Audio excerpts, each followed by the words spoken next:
Welcome to Program Planning and Evaluation, Assessing Community Health. Community health assessment is a process used to understand and describe a health problem in a community or population. It identifies both needs and strengths. The goal of a community health assessment is to inform decisions and help prioritize health issues, communities, or populations.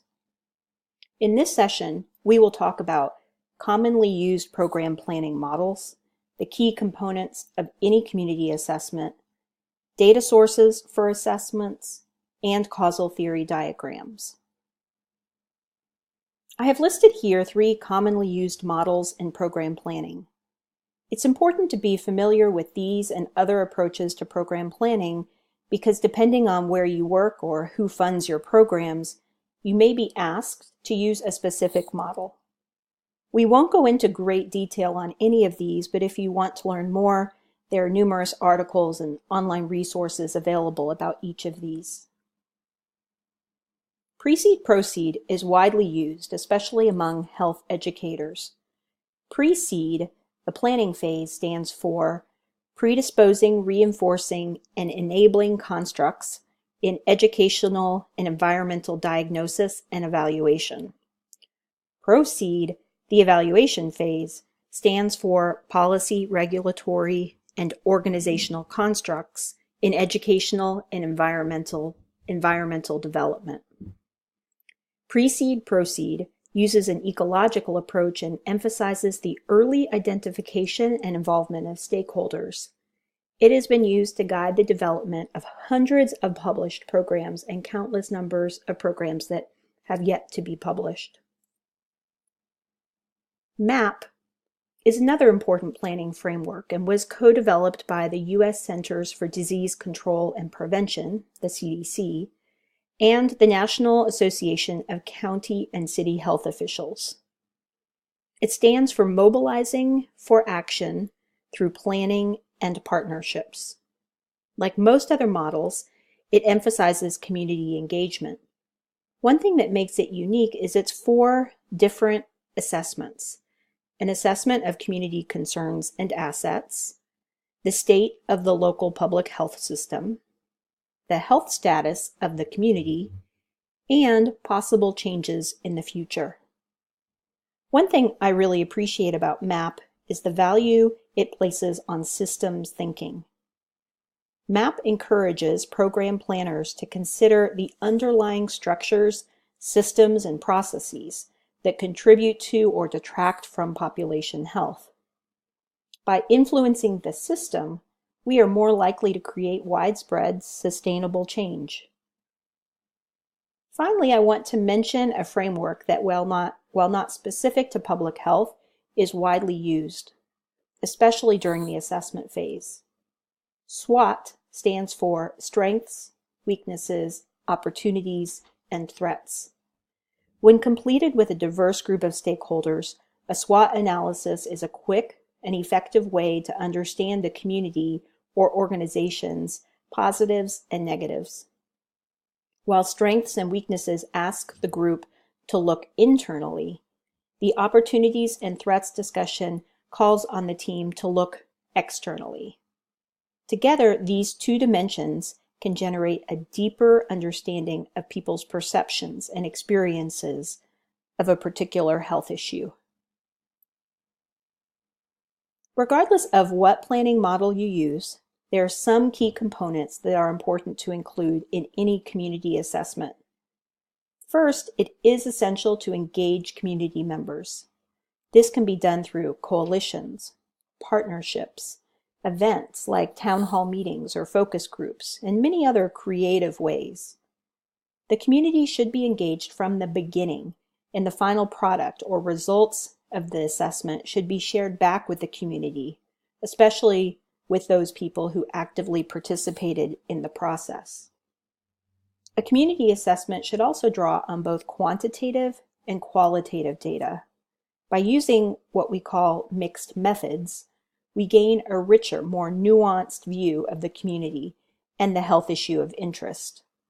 It is important to be able to quantify certain things, like the prevalence or incidence of a health problem. However, other aspects of the problem, like how it affects quality of life or how the current health systems and infrastructure help or hinder the problem, are often best understood through qualitative means, like focus groups or key informant interviews. And finally, I want to emphasize again that a community assessment is about more than just needs or deficits. A good assessment also includes assets or strengths. A deficit-only model is not just incomplete, it can be insulting to the community because it fails to recognize the many gifts, resources, and talents that already exist. No community is without its strengths. Now let's talk about data sources. In most cases, the assessment team will have to collect its own qualitative data. Quantitative data, however, is often plentiful and publicly available. On this slide, I have listed many different places you can find data online. County health rankings, the CDC, Kaiser Family Foundation, Healthy People, the WHO, the US Census, and healthdata.gov. There's also often good data on state, county, and city websites. Talk to other organizations who have conducted assessments in the community and ask to build upon the analysis they have already completed. Only once you have identified all existing data sources should you consider collecting original quantitative data.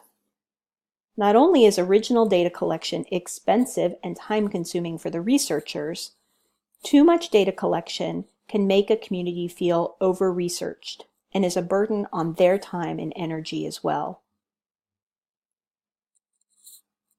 Switching gears, I want to talk about causal theory diagrams.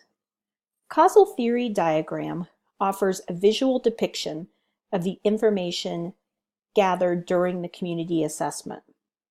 Developed in consultation with other stakeholders, it helps the planners hypothesize about what causes the health problem. It includes 5 key items. First, the health problem. Be sure to define the health problem precisely. For example, if diabetes is your health problem of interest, is the problem premature death due to diabetes, disability due to diabetes complications, or new cases of diabetes? There is no right or wrong answer. What is important is clarity. Then consider the causal factors.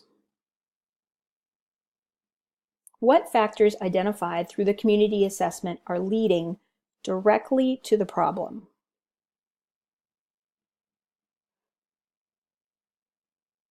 Then take one more step back and consider the required antecedent factors. What else must be in place for the health problem to exist? What immediately precedes the causal factors? Next, there are moderating factors. These are the things that have the potential to exaggerate or lessen the health problem. And finally, there are mediating mechanisms. Mediating mechanisms come between the causal factors and the health outcomes.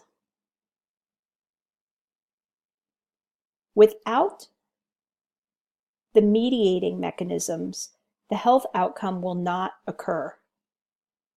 The example in the textbook for flu shots names vaccine availability as the mediating factor.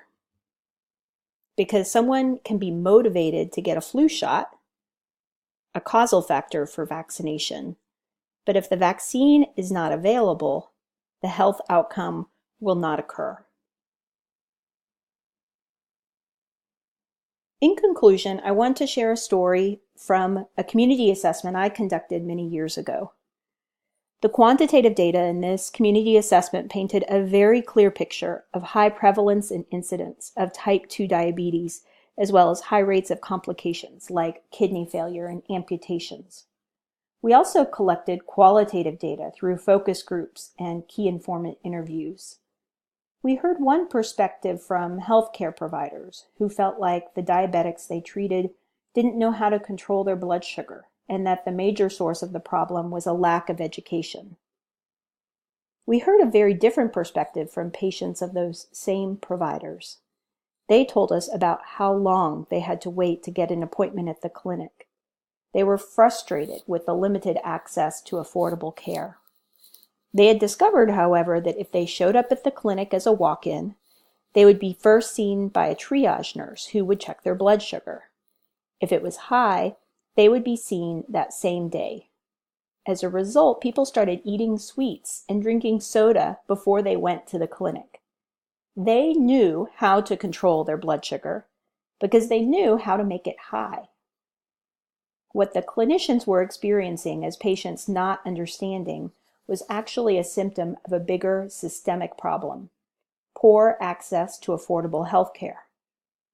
Both perspectives were important, and ultimately, they helped us shape a very different program than we would have created had we only heard the point of view of clinicians or the point of view of clients. I share this story to emphasize that it is important to draw upon a diverse set of perspectives during the assessment process. I hope this session has given you a few new tools to help you conduct community assessments in the future. As always, if you have any questions, please feel free to contact your instructor.